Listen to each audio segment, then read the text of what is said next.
नमस्कार, एक और टिप्पणी के साथ मैं अतुल चौरसिया।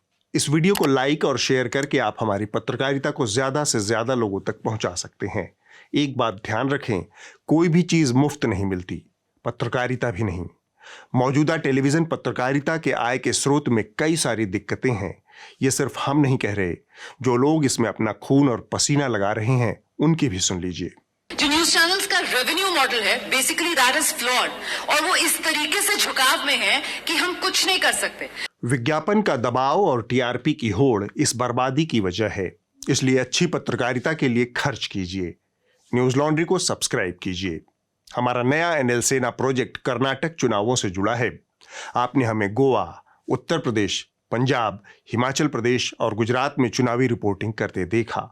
हमारा अगला पड़ाव है कर्नाटक विधानसभा का चुनाव। A coverage like this requires a good budget for travel, stay, camera, sound, a lot of other तामझाम। और जैसा कि आपको पता है, न्यूज लॉन्ड्री किसी तरह का विज्ञापन नहीं लेता। हम सिर्फ और सिर्फ आपकी मदद से काम करते हैं, अपने सब्सक्राइबर्स की मदद से।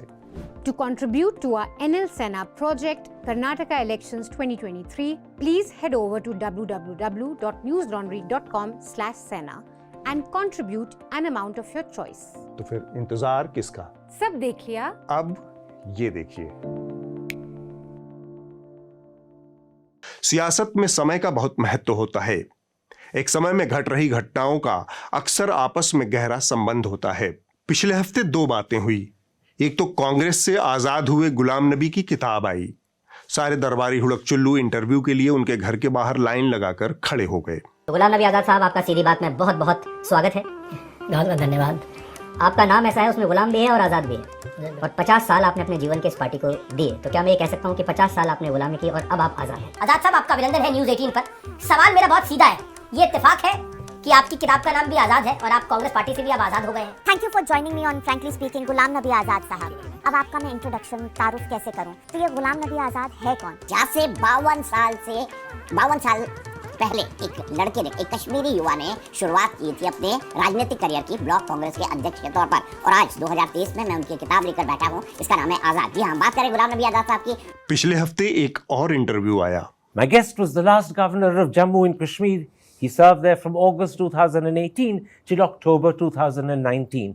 14 tumultuous months which saw not only the Pulwama crisis but more importantly the abrogation of Article 370.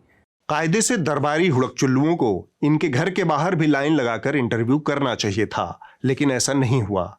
Satyapal Malik 2017 से 2022 के बीच बिहार, जम्मू कश्मीर, गोवा और मेघालय के राज्यपाल रहे। उन्होंने हाल ही में वरिष्ठ पत्रकार करण थापर को एक लंबा साक्षात्कार दिया। इस साक्षात्कार में उन्होंने प्रधानमंत्री नरेंद्र मोदी के बारे में ये कहा। देखिए, नरेंद्र मोदी जी के बारे में मेरी वो ओपिनियन नहीं है जो सारी दुनिया की है। मैं बहुत सारी चीज़ें, जैसे मैं जब भी उनसे मिला, he is very ill informed person. कोई इल इन्फॉर्म्ड अबाउट कश्मीर जब भी मेरी बात हुई, उनका इंफॉर्मेशन लेवल बहुत नीचे था। इस इंटरव्यू में उन्होंने भ्रष्टाचार पर मोदी जी के नजरिए के बारे में ये कहा। सेफली कह सकता हूँ कि प्रधानमंत्री जी को करप्शन से कोई बहुत नफरत नहीं है। आपने कहा मैं सेफली कह दूं कि प्रधानमंत्री को करप्शन से कोई नफरत नहीं है। इस इंटरव्यू में उन्होंने 2019 के लोकसभा चुनाव से ठीक पहले पुलवामा में हुई आतंकी घटना के बारे में ये कहा। होम मिनिस्ट्री से इजाजत मांगी एयरक्राफ्ट के लिए and home ministry refused to give. Yes, and I told it to the prime minister same evening कि ये हमारी गलती से हुआ है, अगर हम एयरक्राफ्ट दे देते तो ये नहीं होता। तो उन्होंने मुझे कहा कि तुम अभी चुप रहो। गौरतलब है कि उस वक्त मलिक जम्मू कश्मीर के राज्यपाल थे।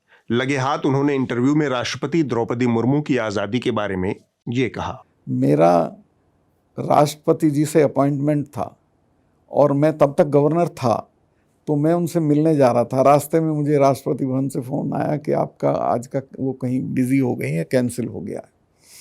राष्ट्रपति भवन में हमारे यहाँ के भी लड़के वड़के रहते हैं। मुझे बताया गया कि इनका तो अपॉइंटमेंट लिस्ट भी पीएमओ में जाती है, वहाँ से क्लियर होती है, उनसे मिलते हैं। किसी सामान्य समय में देश की सर्वोच्च सत्ता पर इतने गंभीर और सनसनीखेज खुलासे के बाद हड़कंप मच जाता, लेकिन अभी हम लोग अमृतकाल में जी रहे हैं। क्षुद्र संकटों से ऊपर उठ चुके हैं। प्रधानमंत्री नरेंद्र मोदी और उनकी सरकार के ऊपर लगे इतने गंभीर आरोपों के बावजूद न तो सरकार ने इस पर कोई सफाई देने की जरूरत महसूस की, न ही कोई स्पष्टीकरण जारी किया। यह मदर ऑफ डेमोक्रेसी का सच है। कायदे से देश के सर्वोच्च दफ्तर पीएमओ में बैठे व्यक्ति के ऊपर ऐसे संगीन आरोप लगने के बाद उन्हें इसका जवाब देना चाहिए, लेकिन न तो सरकार और न ही मीडिया की इसमें कोई दिलचस्पी है। जनता को व्यस्त रहने के लिए अतीक अहमद का हत्याकांड है, उसे पेरने के लिए 24 घंटे चलने वाला दरबारी मीडिया का कोल्हू है। आगे धृतराष्ट्र संजय संवाद है।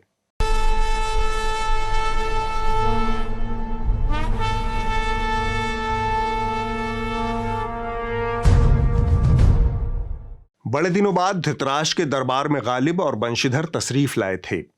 अप्रैल की गर्मी सबको पसीने से तरबतर कर रही थी। पसीना पोंछ पोंछ कर परेशान हो चुके धृतराष्ट्र ने पंखा हाँकने वाले पर तंज कसते हुए कहा, क्या हुआ, हाथों को लकवा मार गया है क्या, जरा तेज हाँको। यह कहकर धृतराष्ट्र संजय की ओर मुखातिब हुए, आर्यावर्त में क्या चल रहा है संजय? बड़े दिनों से डंकापति की भी कोई सूचना नहीं है। संजय ने कहा, महाराज विचित्र हालत हो गई है डंकापति की। ऐसा लगता है कि जंगलात महकमे वालों की उनसे कुछ ठन गई है। पिछली बार वन विहार पर गए थे तब पुलवामा हो गया था, लेकिन बाघ नहीं दिखे थे। मुझे बिल्कुल याद है, he was in national Corbett park, अपना शूटिंग करा रहे थे। वहाँ फ़ोन नहीं होता है, वहाँ से बाहर निकल के ढाबे से उन्होंने मुझे फ़ोन किया, सतपाल क्या हुआ? मैं कहा, साहब ऐसा ऐसा हुआ, मैं तो बहुत दुखी हूँ, ये सिर्फ हमारी गलती से हुआ, अगर हम एयरक्राफ्ट दे देते तो ये नहीं होता। तो उन्होंने कहा कि इस पर चुप रहिए आप। संजय ने बात जारी रखी। पिछले हफ्ते फिर से डंकापति वन विहार पर गए। सारा जोर इस बात पर था कि फोटो खींचते हुए कुछ बढ़िया फोटो खिंच जाए।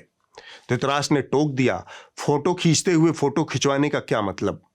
संजय ने कहा, मतलब ये महाराज कि डंकापति मायावी हैं।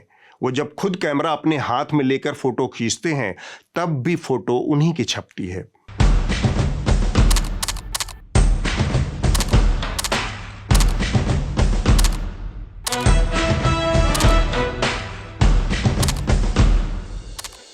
संजय की इस जानकारी से धृतराष्ट्र को तसल्ली हुई, लेकिन तभी संजय ने दूसरी जानकारी उछाल दी। दरअसल वन विहार पर डंकापति को एक भी बाघ नजर नहीं आया। इससे वो काफी नाराज हैं। उन्होंने इसकी शिकायत ये कहते हुए की कि क्या यही दिन देखने के लिए हम बाघों की जनसंख्या बढ़ा रहे हैं? प्रधानमंत्री नरेंद्र मोदी रविवार को तमिलनाडु के बंदीपुरा टाइगर रिजर्व में सफारी पर गए थे, लेकिन इस दौरान उन्हें एक भी टाइगर या कोई दूसरा बिग कैट दूर दूर तक दिखाई नहीं दिया। धृतराष्ट्र की उत्सुकता अब काफी बढ़ चुकी थी। उन्होंने पूछा, पर बाघों की इस हड़ताल की वजह क्या रही? संजय ने अंदरूनी जानकारी दी।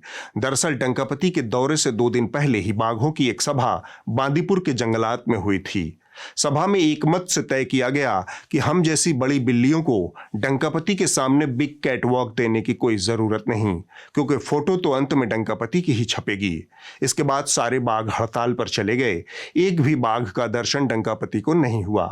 धृतराष्ट्र संजय की बातचीत को गालिब नशे की हालत में सुन रहे थे और धुएं का कष्ट लगा रहे थे। तभी धृतराष्ट्र ने गालिब को इसमें घसीट लिया। क्यों मियां, रोजा नहीं रखते? रमजान का कुछ तो एहतराम कर लिया करो। यह सुनकर गालिब हंसते हुए बोले, शराब पीने दे मस्जिद में बैठकर, या वो जगह बता जहां खुदा नहीं। शराब का जिक्र सुनकर संजय को एक और बात याद आ गई। उन्होंने कहा, शराब नीति के चक्कर में हस्तिनापुर के छोटे नवाब की फजीहत हो गई है। अब डंकापति ने उनके पीछे सीबीआई लगा दिया है। आज सीबीआई ने सम्मन देके मुझे अपने दफ्तर बुलाया है।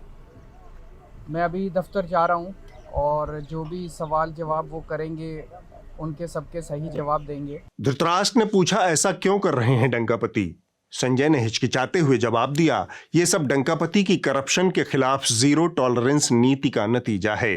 हालांकि डंकापति को करप्शन से कुछ खास दुश्मनी नहीं है, बस करप्शन करने वाला उनकी पसंद का होना चाहिए। मैंने ये कहा, इसमें जो लोग इन्वॉल्व हैं ये सब मोदी जी के नज़दीक हैं। 1 इज अंबानी, 2 राम माधव, तीसरा एक था, जब भी मैं प्रधानमंत्री जी से मिलने जाता था तो मुझे कहते थे, उससे मिले कि नहीं तुम? हसीब द्राबू से 2-3 बार तो मैंने कहा कि नहीं मिला। तो एक दिन मैंने खैर उसे बुला ही लिया। हसीब द्राबू जो फाइनेंस मिनिस्टर होते थे एग्जैक्टली, जो महबूबा की सरकार में जेके बैंक में भी थे, big wheeler dealer, now he is functioning from Bombay. तो उसने मुझे, हसीब द्राबू मुझे मिलने आए, तो फिर उसने कहा कि आपने हमारा हाइडल वाला कैंसिल कर दिया, चलो हम तो करा लेंगे कहीं से। ये उसने कहा। तो मैंने पीएम को जाकर हसीन बताया, द्राबू साहब ने आपको कहा कि आपने हाइड्रो कैंसिल कर दिया, लेकिन हम हम करा लेंगे। जी जी, और उनको शायद बाद में उन्होंने कहीं से करा भी लिया। तो मैंने पीएम को बोला, मैं हसीब द्राबू से मिला, मैं आप कह रहे थे, तो कहले क्या हुआ, मैं कहा तो दलाली का काम लेके आए थे। फिर मैं तो मना कर दिया, कहले ठीक किया। संजय की बात सुनकर गालिब और धृतराष्ट्र दोनों हंस पड़े। शाम का झुटपुटा फैलने लगा था। सभा विसर्जन का वक्त हो गया था। धृतराष्ट्र उठे और अंतःपुर को लौट गए। अब वक्त है इस हफ्ते की रिपोर्ट का। जो कही जा रही थी बातें कि अंदर में भी सोशल डिस्टेंसिंग का ख्याल रखा जाएगा। ट्रेनें तो खुल दी हैं, लेकिन कैसे? इस हफ्ते की रिपोर्ट द क्विंट से है। यह रिपोर्ट मध्य प्रदेश के जबलपुर में स्थित मेडिकल साइंसेज यूनिवर्सिटी की है, जहां नर्सिंग के छात्र बीते 3 सालों से एक ही कक्षा में अटके हुए हैं, क्योंकि यूनिवर्सिटी उनकी परीक्षा करवाने में नाकाम रही है। लिहाजा न तो ये छात्र अगली कक्षा में जा सकते, न अपनी पढ़ाई पूरी कर सकते। मैंने सितंबर में 2020 में एडमिशन लिया था बीएससी नर्सिंग फर्स्ट ईयर का। अब 2023 चल रहा है, अभी तक मेरा फर्स्ट ईयर का एग्ज़ाम नहीं हुआ है। हमने कॉलेज और में बातचीत की थी कि हमारे एग्ज़ाम्स क्यों नहीं हो पा रहे, तब कॉलेज वालों ने ही प्री यूनिवर्सिटी ऐसा करके कॉलेज में एग्ज़ाम ले लिया गया। हमें मतलब हमें ऐसा प्रूफ किया उन्होंने कि आपके एग्ज़ाम हो रहे हैं कॉलेज और में, आपके बहुत पास में एग्ज़ाम आगे पढ़ाई करो, ऐसा वगैरह बोला गया हमसे। अभी तक हमारे 3 सालों में एक भी एग्ज़ाम्स नहीं हुआ, अभी भी हम फर्स्ट ईयर में ही पढ़ाई कर रहे हैं। 3 साल से नर्सिंग में एडमिशन लिया, ना कोई चीज़ें हुई, ना एनरोलमेंट हो पाया। अब हम 3 साल बर्बाद करने के बाद ये स्टूडेंट कहाँ जाएंगे? अगले हफ्ते होगी एक और टिप्पणी। नमस्कार।